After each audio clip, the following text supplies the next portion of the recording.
지난 주일에는 사랑하시는 자가 병들었나이다 이런 제목으로 요한복음 11장 1절로 4절을 보았습니다. 여기서 사랑하시는 자는 예수님께서 특별히 사랑하시던 마르다와 마리아의 오라버니 나사로였습니다. 그런데 그런 나사로가 갑자기 중환병에 걸려 죽게 되었던 것입니다. 이 일을 통해서 우리는 주께서 사랑하시는 가정에도 시련이 닥친다는 것을 생각해 보았습니다. 그리고 마르다와 마리아의 간구를 통해서 시련을 만났을 때 우리는 주님께 간구해야 된다는 그런 교훈도 함께 받았습니다. 마지막으로 이 모든 것은 하나님의 영광을 위함이라는 것. 우리가 당하는 모든 고난과 시련들도 궁극적으로는 하나님의 영광을 위함이라는 사실을 우리는 믿고 고백해야 되는 것입니다. 이제 이어지는 이 시간 본문에는 나사로가 잠들었도다. 나사로가 이미 죽었다는 것을 아시는 예수님께서 나사로가 잠들었도다 이렇게 말씀을 하십니다. 인생의 죽음, 이것은 우리 모두가 맞아야만 되는 가장 중요한 숙제가 아니겠는가 생각을 합니다. 그런데 예수님은 나사로의 병듦과 죽음의 이 사건을 통하여서 예수님을 믿고 따르는 우리들이 어떤 자세로 인생을 살아가야 되는지 중요한 교훈을 주십니다. 이 시간 본문 말씀을 근거로 예수님이 우리에게 주시는 인생의 중요한 교훈을 마음으로 잘 받는 귀한 은혜가 함께하기를 바랍니다. 먼저 첫 번째는 사랑하사 이틀을 더 유하심, 이런 내용입니다. 사랑하사 이틀을 더 유하심. 이를 통하여서 우리에게 주시는 교훈은 하나님의 때와 우리의 때는 다릅니다 입니다. 한번 따라하시면 좋겠습니다. 하나님의 때와 우리의 때는 다릅니다. 본문 5절로 6절을 우리 다 같이 한번 읽어보겠습니다.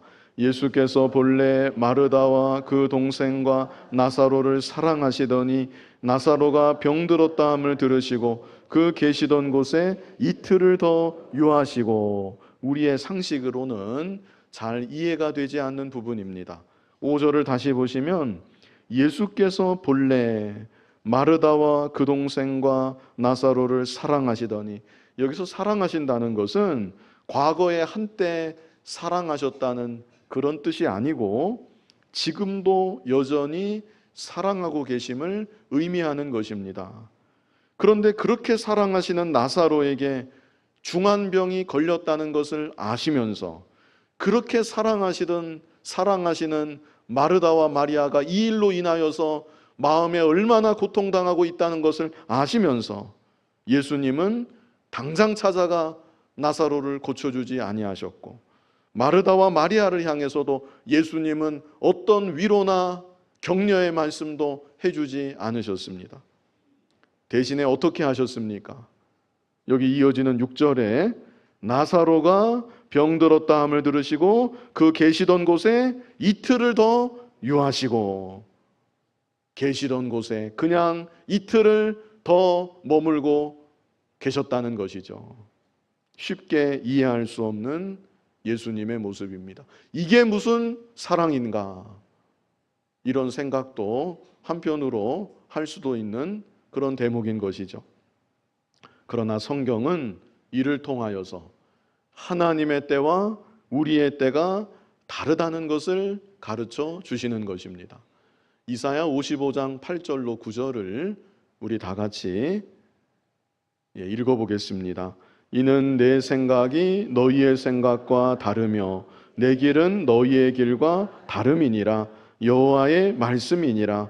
이는 하늘이 땅보다 높음같이 내 길은 너희의 길보다 높으며 내 생각은 너희의 생각보다 높음이니라. 아멘. 하나님은 창조주 하나님이시고 우리는 하나님께 지음을 받은 피조물입니다. 하나님은 전능하신 하나님이시고 우리는 지극히 유한하고 연약한 존재입니다. 그러므로 나의 생각과 하나님의 생각 사이에는 많은 차이가 있는 것이죠. 나는 그저 내가 알고 내 눈에 보여지는 범위 안에서 지극히 제한된 정보만을 가지고 고민하고 생각하고 판단하지만 하나님은 내가 알지 못하는 무수한 경우를 다 보고 계십니다. 그러므로 당장 나의 생각대로 일이 진행되지 않는다고 그로 인해 낙심하거나 좌절하지 말아야 합니다. 내가 간절히 기도했는데 하나님의 기도 응답이 내가 원하는 때, 내가 원하는 방식대로 이루어지지 않는다 할지라도 그로 인해 하나님의 살아계심과 나를 향하신 하나님의 사랑하심을 의심해서도 안 되는 것입니다. 마르다와 마리아는 예수님이 속히 오셔서 병든 오라버니를 어서 고쳐주시기만을 간절히 바라고 기다렸습니다. 그러나 예수님은 병든 나사로를 고쳐주시는 것이 아니라 이미 죽어서 장사된 나사로를 다시 살리려고 하셨던 것입니다. 이 일을 통하여서 부활과 생명의 주님이심을 나타내고자 하셨던 것이고 사랑하시는 나사로와 그의 누이 동생 마르다와 마리아에게도 더 굳건한 믿음과 소망을 주시고자 하셨던 것입니다. 그런데 나사로는 그 사실을 알 수가 없지요. 그 사실을 알지 못한 채 나사로는 이미 죽은 것이고 마르다와 마리아도 이런 예수님의 생각과 예수님의 계획을 전혀 알 수가 없는 것입니다. 하나님은 오늘날 우리들을 향하여서도 내가 지금 당장 볼 수 없고 알 수 없는 더 큰 계획과 목적을 갖고 계십니다. 당장 느낄 때에는 정말 안 된 것 같은 그 일을 통하여서도 하나님은 하나님의 선하신 뜻을 계속 이루어 가십니다. 그러므로 우리에게 필요한 것은 하나님을 변함없이 신뢰하는 것이고 하나님의 때를 믿고 기다리는 것입니다.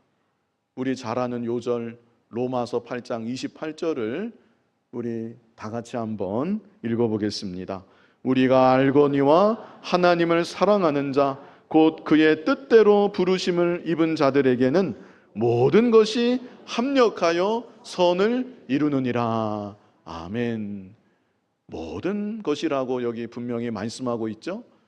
모든 것이 합력하여 선을 이루느니라. 내가 생각하기에 좋은 일만이 아닙니다. 내가 생각하기에는 이것은 정말로 나쁜 일이다. 내가 생각하기에 이것은 정말로 재앙과 같은 일이다. 때로는 그런 일들을 통해서도 하나님은 합력하여 선을 이루십니다. 나사로의 죽음을 통해서도 합력하여 선을 이루신 하나님이십니다. 사랑하는 사람의 죽음은 인생이 경험할 수 있는 가장 큰 슬픔 중 하나일 것입니다. 그러므로 내가 걸어가는 길에 때로는 슬픈 일을 만나서 내 마음이 너무나 슬프고 너무나 아프다 할지라도 내가 믿고 의지하는 하나님께서 사랑하시는 자녀된 나를 위해 합력하여 선을 이루고 계심을, 그리고 하나님의 때 하나님의 크신 목적과 계획을 반드시 성취하심을 굳게 믿는 여러분이 다 되시기를 바랍니다. 다음으로 두 번째는요, 낮에 다니면 실족하지 아니함. 예수님이 이런 말씀을 이어서 하셨습니다. 낮에 다니면 실족하지 아니함.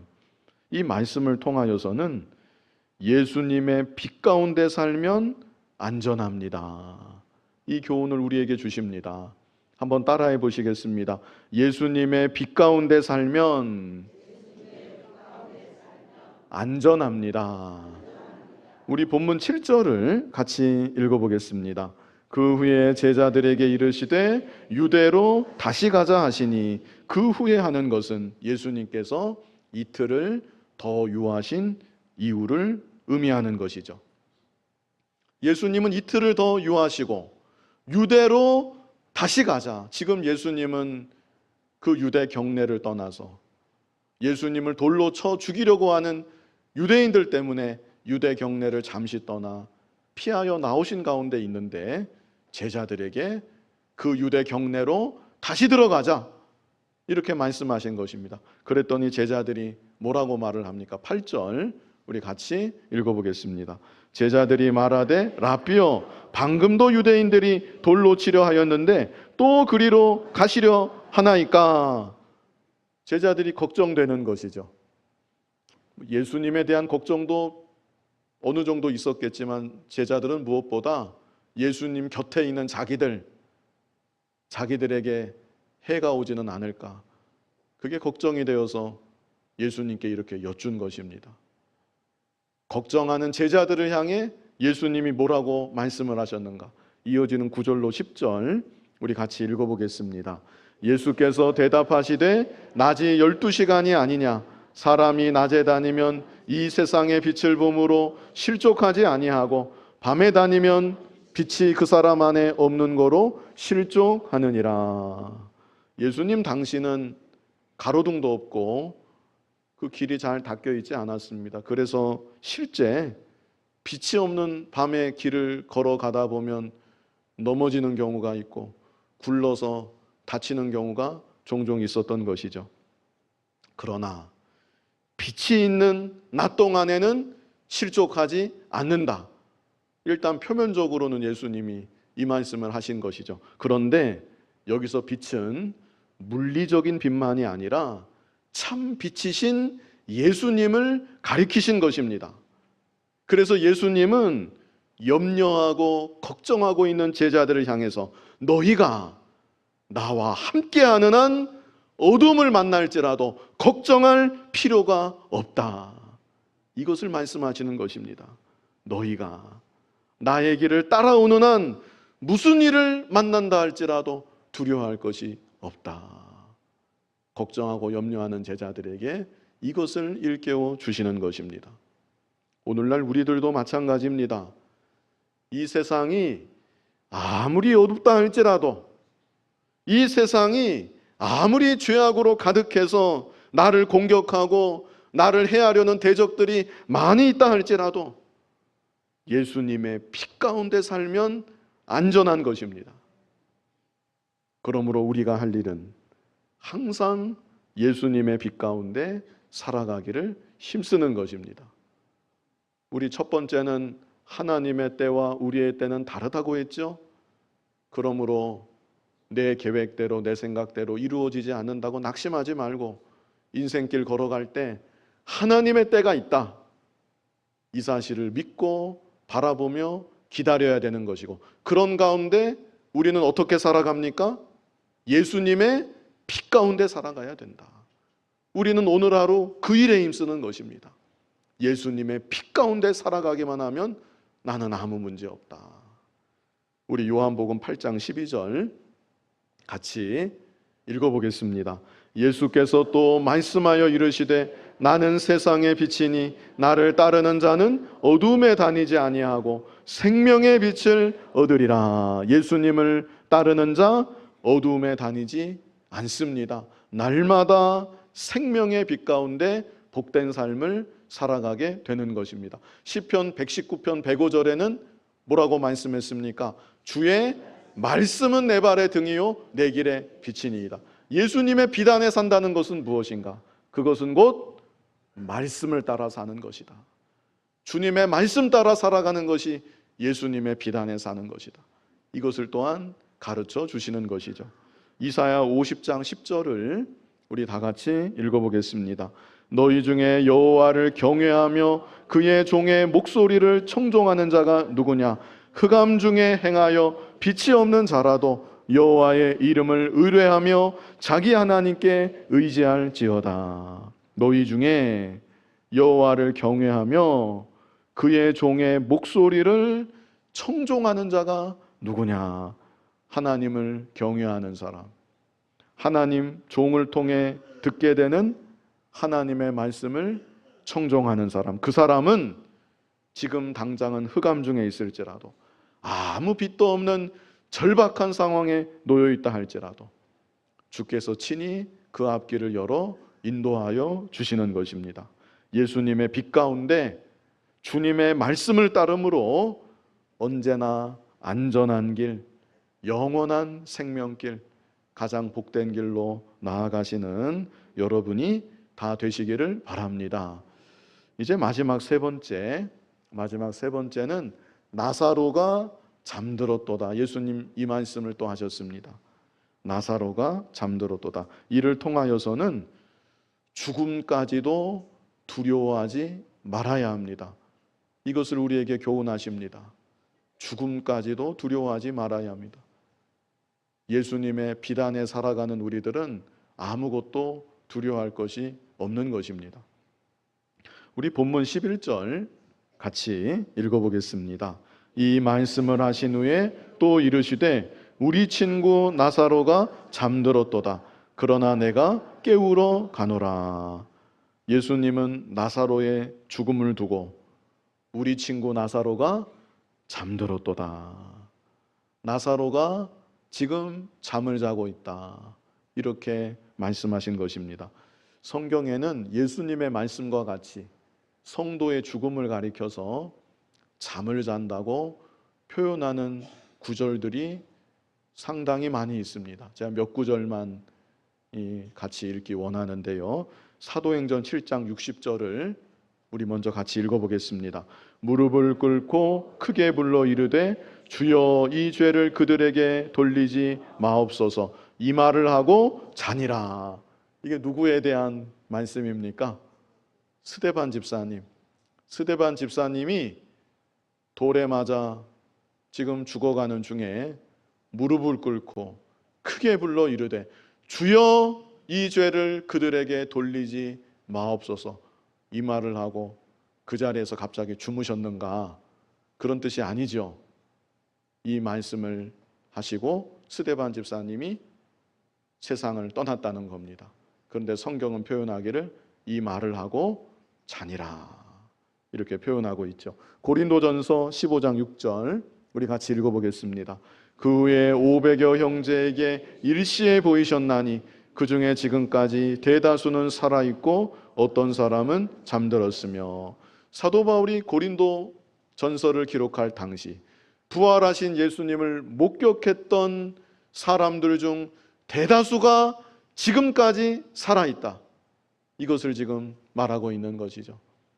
그런데 그 중에 어떤 사람은 잠들었다. 이미 세상을 떠났다는 것입니다. 데살로니가전서 4장 13절 같이 읽어보겠습니다. 형제들아 자는 자들에 관하여는 너희가 알지 못함을 우리가 원하지 아니하노니 이는 소망 없는 다른 이와 같이 슬퍼하지 않게 하려 함이라. 이렇게 성도의 죽음에 대해서 잠을 잔다고 표현하는 구절들이 많이 있는 것입니다. 그렇다면 왜 성도의 죽음을 잠을 잔다고 표현한 것일까? 우리가 하루하루 살아갈 때 낮에는 힘들고 고단한 일을 겪는다 할지라도 일단 잠이 들면 몸과 마음이 쉼을 얻게 되는 것입니다. 잠을 잘 자면 육체의 피로가 풀리고 정신도 상쾌해집니다. 그래서 잠은 안식입니다. 잠이 무엇이라고요? 안식입니다. 잠을 잘 자는 거 이게 얼마나 큰 은혜고 복인 줄 모릅니다.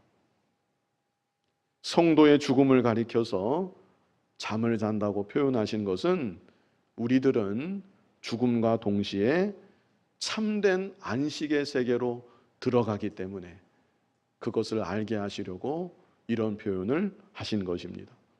이 세상에는 고난이 많고 고통이 많습니다. 하나님을 잘 믿고 섬기며 산다 할지라도 고난이 있고 고통이 있습니다. 세월이 가면 누구든지 늙고 병들고 약해지고 여기저기가 아프게 되어 있습니다. 정신적으로도 신경 쓰고 걱정할 일들이 끊이지 않는 것이 우리의 인생입니다. 그래서 예수님이 인생들을 부르시면서 뭐라고 하셨습니까? 수고하고 무거운 짐진 자들아 다 내게로 오라. 수고하고 무거운 짐을 지고 가는 우리 인생인 것입니다. 그러나 주께서 정하신 때가 이르면 나의 모든 짐을 다 내려놓고 주님 앞에 나아가 완전한 참된 안식을 누리게 되는 것입니다. 요한계시록 14장 13절 우리 다 같이 요한계시록 14장 13절 우리 다 같이 읽어보겠습니다. 또 내가 들으니 하늘에서 음성이 나서 이르되 기록하라 지금 이후로 주 안에서 죽는 자들은 복이 있도다 하시매 성령이 이르시되 그러하다 그들의 수고를 그치고 쉬리니 이는 그들의 행한 일이 따름이라 하시더라. 아멘. 어떤 자가 복이 있다고요? 주 안에서 죽는 자들 복이 있도다 말씀하십니다.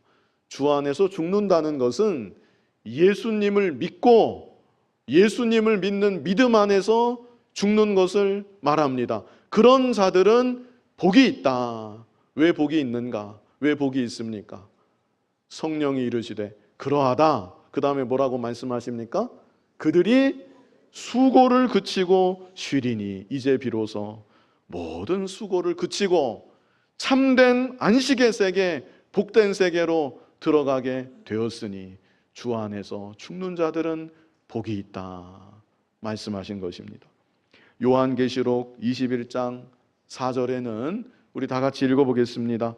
모든 눈물을 그 눈에서 닦아주시니 다시는 사망이 없고 애통하는 것이나 곡하는 것이나 아픈 것이 다시 있지 아니하리.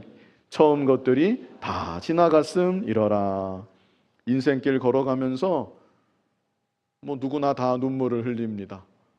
많은 눈물을 흘리게 되는데 이제 주님 앞에 서게 됐을 때 주님이 그 눈물을 다 닦아주신다는 것이죠. 그리고 다시는 사망이 없고 애통하는 것도 없고 곡하는 것, 아픈 것 없다고 말씀하십니다. 성도에게 죽음은 끝이 아닙니다. 실패도 아닙니다. 성도에게 죽음은 가장 복된 세계로, 영원한 안식의 세계로 마침내 옮겨가는 것입니다. 그날이 언제인지 우리는 알 수 없지만 내가 마침내 주님 앞에 서게 된다는, 그리고 내가 마침내 참된 안식과 복락의 세계로 들어간다는 이 소망을 바라보면서 아무것도 두려워하지 말고 내 앞에 놓여있는 믿음에 달려갈 길만을 힘차게 달려가는 저와 여러분이 다 되어야 하겠습니다.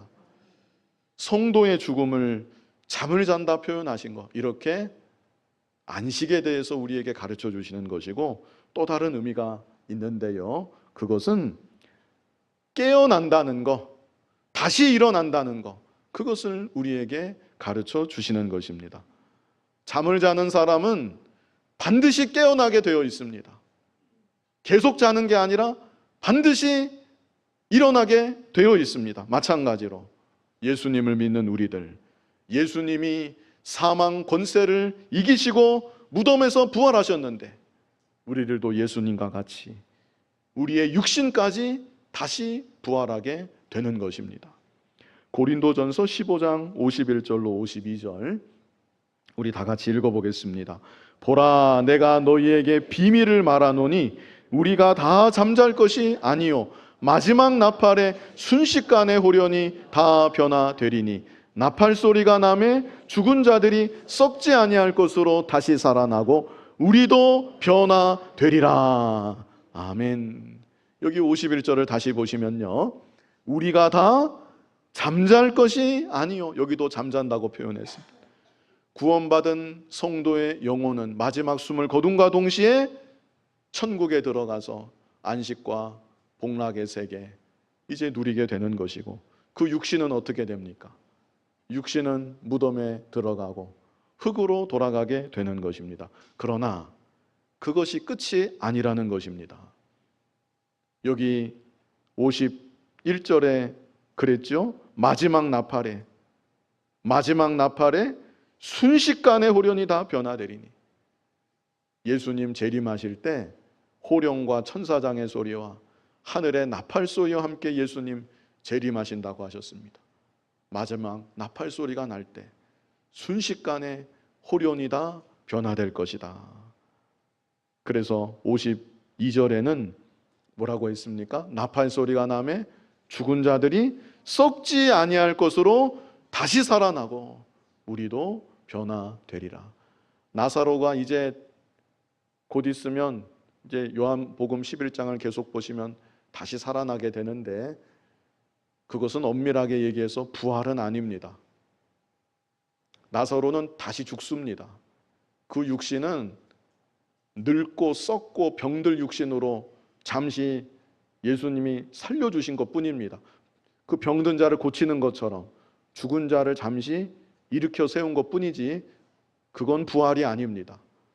나사로는 잠시 살다가 또 병들고 또 아프고 또 죽었을 것입니다. 예수님 재림하실 때 우리가 다시 사는 건 그렇게 다시 사는 게 아니고 여기 말씀한 것처럼 썩지 아니할 것으로 다시 살아나고 썩지 않고 병들지 않고 늙지 않는 영광스러운 부활체로 부활하게 되는 것입니다. 데살로니가전서 4장 16절 우리 다 같이 읽어보겠습니다. 주께서 호령과 천사장의 소리와 하나님의 나팔 소리로 친히 하늘로부터 강림하시리니 그리스도 안에서 죽은 자들이 먼저 일어나고, 먼저 죽은 사람들 먼저 부활하게 된다. 이것을 말씀한 것이고요. 이어지는 17절 같이 읽어보겠습니다. 그 후에 우리 살아남은 자들도 그들과 함께 구름 속으로 끌어올려 공중에서 주를 영접하게 하시리니 그리하여 우리가 항상 주와 함께 있으리라. 예수님 재림하실 때까지 살아있는 성도들이 있을 것입니다. 죽은 사람들 그들이 먼저 부활하고 그때까지 살아서 예수님 재림을 맞는 성도들은 호련히 변화되어서 다 함께 공중으로 끌어올려 재림하시는 주를 영접하게 된다는 것입니다. 이렇게 믿는 우리들에게는 부활의 소망이 있습니다. 내 육신은 세월이 감에 따라 늙어가고 병들고 쇠하여 가지만 나는 마지막 날 영광스러운 부활체로 부활하게 된다. 이 소망이 우리에게 있는 것입니다. 그런데 그 부활체의 영광이 다 다르다고 고린도전서 15장에 또 말씀했습니다. 해의 영광이 다르고 달의 영광이 다르고 별과 별의 영광이 다 다른 것처럼 마지막 날 부활체의 영광도 다 다른 것입니다. 그러므로 부활의 소망을 바라보고 그뿐 아니라 부활의 영광을 또한 바라보면서 하나님께서 기회로 주시는 이 하루하루 주님을 위해서 믿음의 삶을 더욱 힘써 살아가고 성화 구원을 잘 이루어 나아가는 저와 여러분이 되어야 하겠습니다. 이 본문으로 돌아가서 이제 중요한 내용은 다 보았고요. 본문으로 돌아가서 이 제자들이 예수님 말씀을 통 이해를 못합니다. 어디서부터 이해를 못했는지는 그 앞에 빛 가운데 다니면 실족하지 않는다, 그것도 이해를 못했는지 모르겠고, 분명한 것은 나사로가 잠들었도다 하시는 예수님의 말씀을 제자들은 도무지 이해하지 못했습니다. 그래서 12절을 보시면 제자들이 이르되 주여 잠들었으면 낫겠나이다 하더라. 진짜 잠을 자는 줄 알고, 아, 잠자고 있는 거면 이제 나아서 곧 낫고 일어나겠습니다, 이렇게 제자들이 말한 거죠. 그랬더니 13절에 예수는 그의 죽음을 가리켜 말씀하신 것이나 그들은 잠들어 쉬는 것을 가리켜 말씀하신 줄 생각하는지라. 예수님이 더 분명하게 확실하게 이제 말씀하십니다. 14절 이에 예수께서 밝히 이르시되 나사로가 죽었느니라. 우리 이어지는 15절을 같이 읽어보겠습니다. 내가 거기 있지 아니한 것을 너희를 위하여 기뻐하노니 이는 너희로 믿게 하려 함이라. 그러나 그에게로 가자 하시니. 만약 예수님께서 나사로 곁에 계셨다면 죽도록 내버려 두지 않으셨을 것입니다. 그렇게 되면 부활이요 생명이신 예수님이 온전히 드러나지 못했겠는데 거기 계시지 아니하심으로 이제 나사로를 살리시고 더 큰 믿음과 소망을 줄 수 있게 되어서 기쁘다. 예수님 그렇게 말씀하신 것입니다. 제자들은 아직도 예수님의 말씀을 이해하지 못합니다. 그래서 마지막 16절 우리 다 같이 읽어보겠습니다. 디두모라고도 하는 도마가 다른 제자들에게 말하되 우리도 주와 함께 죽으러 가자 하니라. 예수님은 나사로를 다시 살리시기 위해서 요단강을 건너 유다 경내로 들어가자 말씀하신 것인데 예수님 말씀을 도무지 이해하지 못하고 요단강을 건너 유대 경내로 들어가시면 예수님을 돌로 쳐 죽이려고 했던 유대인들 만나게 되실 텐데 하는 두려운 생각이 앞서서 우리도 주와 함께 죽으러 가자, 이런 엉뚱한 말을 이 도마가 한 것이죠. 이 시간 특별히 중요하게 기억하실 것은 나사로의 죽음을 전후해서 예수님의 모습과 말씀을 통하여 우리에게 주시는 교훈을 우리가 생각해 보았다는 것입니다. 우리 세 가지로 우리 보았는데요. 첫 번째는 사랑하사 이틀을 더 유하심. 이런 예수님의 모습을 통해 우리에게 무엇을 교훈하십니까? 하나님의 때와 우리의 때는 다릅니다. 하나님의 때가 있다는 것. 우리가 인생 살아가면서 하나님의 때와 나의 때가 다르다는 것을 언제나 기억하며 살아야 합니다. 하나님의 때, 더 크신 목적과 더 완전한 계획이 성취된다는 것, 우리가 믿고 바라보며 하나님의 때를 기다리며 믿음의 길을 걸어가야 되는 것이고요. 그런 가운데 여기 두 번째, 낮에 다니면 실족하지 아니함. 예수님의 빛 가운데 살면 안전하다는 것. 하나님의 때를 바라보면서 우리는 항상 예수님의 빛 가운데 살아가야 되는 것입니다. 마지막 세 번째는 나사로가 잠들었도다. 이 일을 통해서는 죽음까지도 두려워하지 말아야 된다는 것. 예수님의 빛 가운데 하나님의 때를 기다리면서 믿음의 길 걸어갈 때 아무것도 두려워할 것이 없습니다. 마지막 죽음까지도 두려워할 것이 없습니다. 이런 믿음의 길 걸어가는 저와 여러분 될 수 있기를 간절히 바랍니다.